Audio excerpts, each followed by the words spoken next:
नमस्कार विद्यार्थी मित्रांनो, जय महाराष्ट्र यूट्यूब चॅनलमध्ये आपल्या सर्वांचे सहर्ष स्वागत आहे।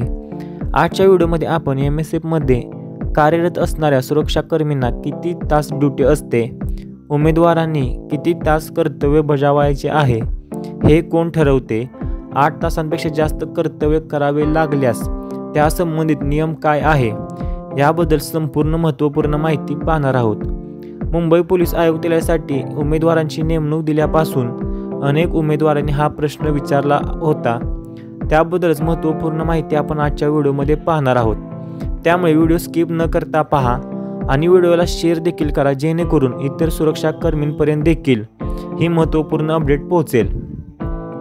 मुंबई पोलिसांवर येणारा अतिरिक्त ताण कमी करण्यासाठी MSF कडून 3000 मनुष्यबळ पुरवण्याचे प्रस्तावित आहे।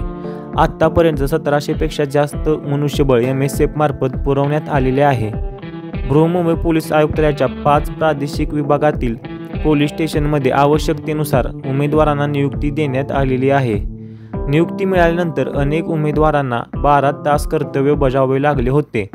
पोलीस आयुक्तालयातील अधिकारी आणि नवीन नियुक्त उमेदवार यांच्यामध्ये किती तास कर्तव्य बजावायचे याबद्दल संभ्रम निर्माण झाला होता।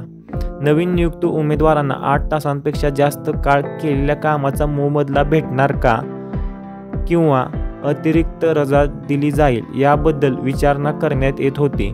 संबंधित उमेदवार हे महामंडळाच्या नियंत्रण कक्षाशी संपर्क साधून ज्यादा कर्तव्य करावे लागत असल्याबाबत दाद मागत होते।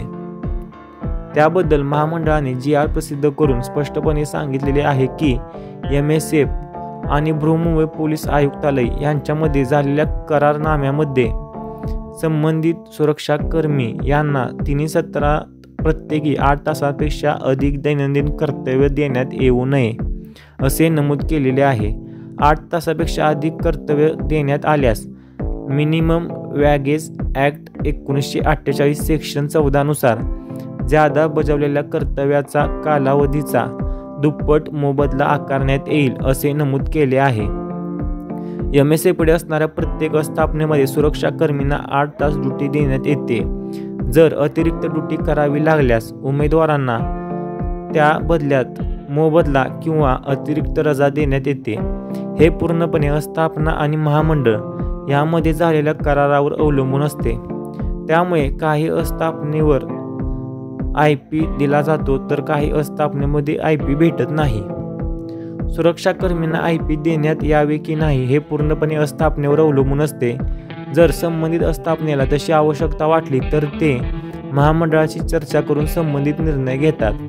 जे सुरक्षाकर्मी सध्या कर्तव्यावर आहेत त्यांनी त्यांचा पॉईंट कोणता आहे, संबंधित ठिकाणी IP भेटतो का आणि महिन्यात किती IP भेटतात हे कमेंट करून नक्की कळवू शकता।